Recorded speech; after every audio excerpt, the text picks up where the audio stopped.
Hello, I'm Richard Vobes, the Bald Explorer, and you're Martin Snow. Martin Snow. We're out on another walk, a history walk today. We had a question. The videos not only go up on YouTube, but they also go up on Facebook. And one of my Facebook inquirers or viewers said, "I've got an inquiry for you. I've seen this, the Ivy Arch, an old picture, and I wondered where it was and what happened to it." So I said to Martin, right, we're going to go do a bit of investigation. You know a little bit about the Ivy Arch, don't you? I do, a little bit. Where are we, just to tell everybody who are overseas or in the north of England? Well, we're in Worthing. Which is in West Sussex. West Sussex, that's right. And we're standing in the middle of the road. Yes. Fortunately on a traffic island, because it's got very busy as soon as you turn the camera on. It certainly does. And we're actually in Broadwater, and behind us is the location of a house that was called the Elms. It then became, eventually in the 1920s, a pub called the Elms. And of course, as is happening these days, pubs are closing. And it's being redeveloped. And it's becoming housing. Oh, charming. For a change. Yes. Let's have a little stroll over here a bit.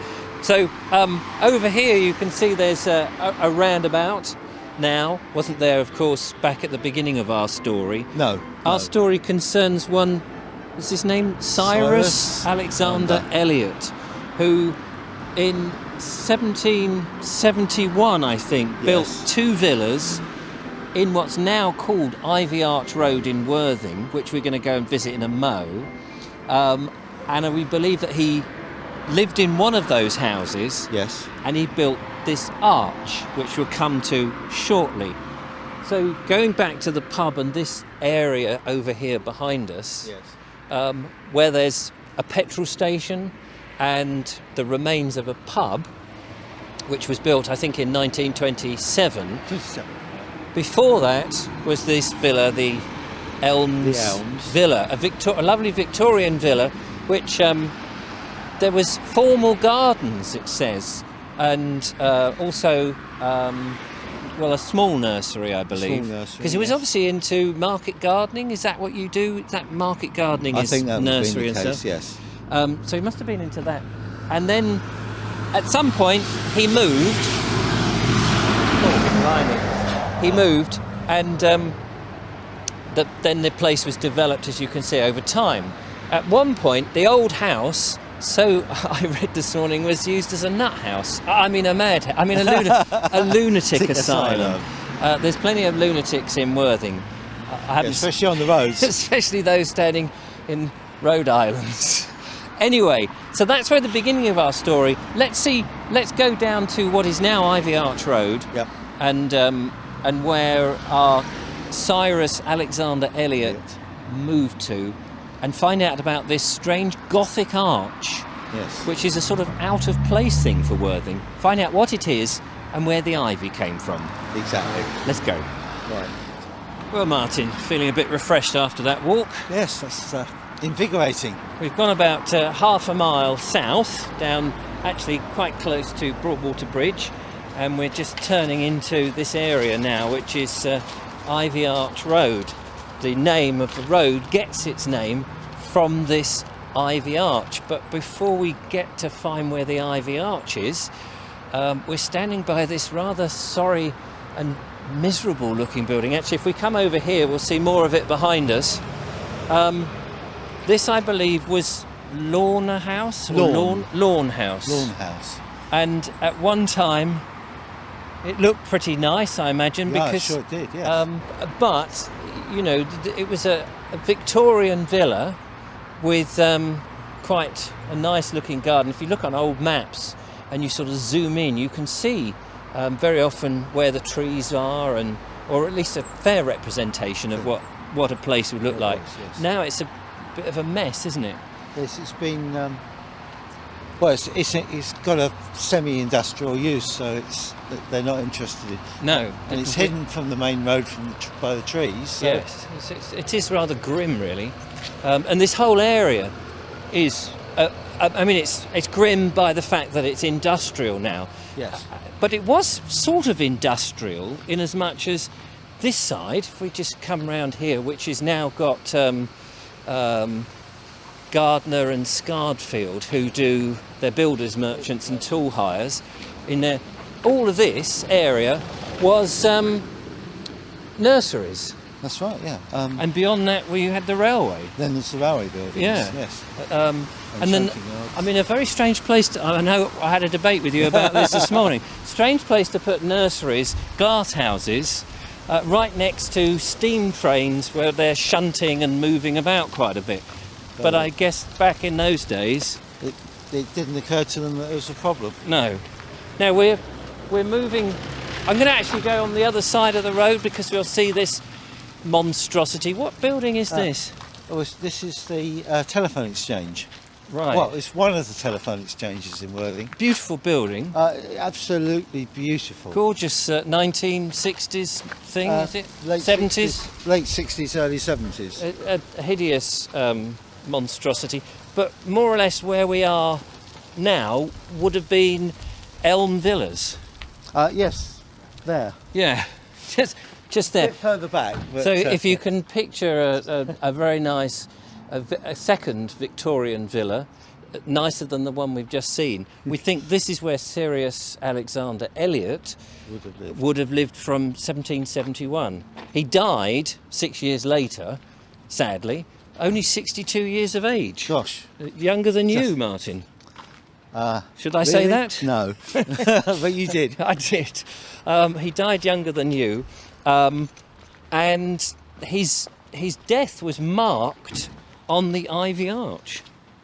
Right. Yes. It was inscripted on the top of the arch. Obviously, that bit was put later. Yes. Because he couldn't have known that he was going to die. Well, he probably didn't plan to die then. No, and we don't know why and what of. I mean, it's very industrial now. What's in there? That used to be the post office down there, didn't it? The postal sorting office? No, the postal sorting office was down the other end. end. Oh, right. Oh, okay. So this is like... But they just... change... anonymous units. They change uses regularly. That's right. Somewhere along here is... there was a radio station, wasn't there? There was that was in that first building in Northern House. Was, Ivy Arch Studios. That was along. Oh, here. Ivy Arch Studios. Yeah, we've passed those as well. Oh, past that. It's all pretty anonymous. It's all pretty grim. The Boys Club's been here for a long time. That has been here a long time. Yeah, that's right. So this building here coming up looks more dated. I don't know what date that's from, but is that the one that's in the picture? Yes. At the side. Yes, that's this was the Territorial Army Centre. Oh, okay. For I think better get out of the road. For practicing. Was it built as the Territorial Army? Yes, I believe it was. Right. There's a hall behind. Oh, okay. Because that looks very similar to the building that is behind the arch in the photograph. Yes. Well, is it the building that's in the photograph? Yes, it is. Yes. Okay. Yes. That means that we must be close to the arch. We're very close. We're just about to go under it now. Ah, so you're saying this is the place where the arch was? The arch was here in the road. The road wasn't as wide as this. Right. But the arch was across here on this boundary line. Okay. So it's a Gothic arch built of flint and stone. Yes. We'll get out the road. Get out the road. Why? Why did Sirius Alexander Elliot build in the Victorian period what looks like a broken arch from some Gothic mansion? Why did he build it here? And what was the significance? It was a folly. It was a folly? Well, I can't see... There's no real reason for it. Right. Except that his garden extent... this on this side behind me, yes, that was obviously part of his garden. Right. The nursery and his glass houses came later on the other side, but here was a separated area of garden, and where we've come up to it in a minute. There's now a footpath that was bricked off.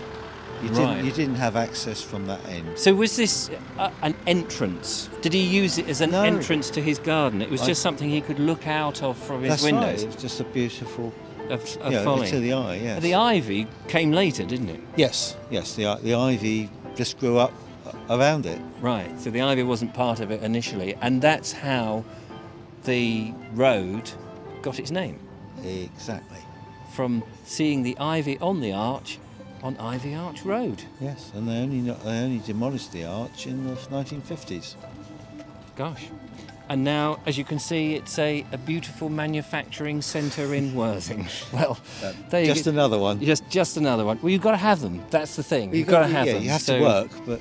it's a shame that the architects of the modern era don't design the buildings with a little bit more design. That they're just so utilitarian.